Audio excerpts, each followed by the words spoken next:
Hello बच्चों, सो बेटा let's see the question and the question says KBr is 80% dissociated। तो alpha दे रखा है इन aqueous solution of 0.5 molal concentration, मेरे को मोलालिटी भी दे रखी है।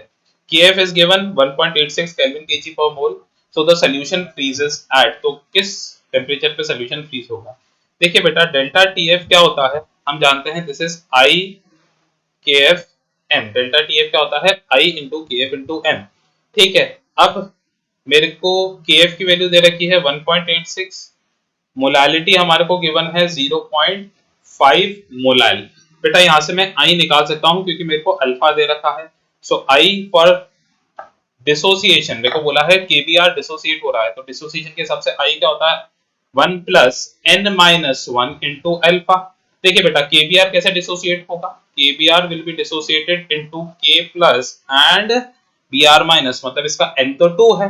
ठीक है, so I will be equals to 1 plus 2 minus 1, मतलब ये हो जाएगा 1 इंटू अल्फा कितना है 80% मेरे को बोला है, तो हो जाएगा 0.8। तो I यहां से क्या आ जाएगा मेरे पास 1.8 आ जाएगा। ठीक है, सो डेल्टा TF को मैं लिख सकता हूं अब T not F minus TF। ठीक है, अब मेरे से बोला है कि सोल्यूशन फ्रीजेस है।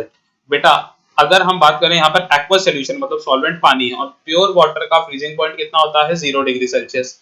सो ये हो जाएगा 0 पर, हमारे को आंसर केल्विन स्केल में चाहिए तो 273 केल्विन ले लेते हैं क्योंकि हमारे को आंसर केल्विन स्केल में चाहिए। तो बेटा प्योर वाटर का freezing point at kelvin scale क्या होता है 273 kelvin minus TF is equals to I कितना आया 1.8।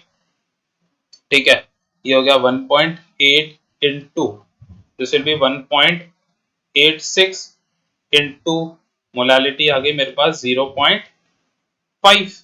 सो TF कितना आ जाएगा बेटा, यहां से ये हो जाएगा 273 माइनस 1.8 इंटू 1.86 इंटू 0.5।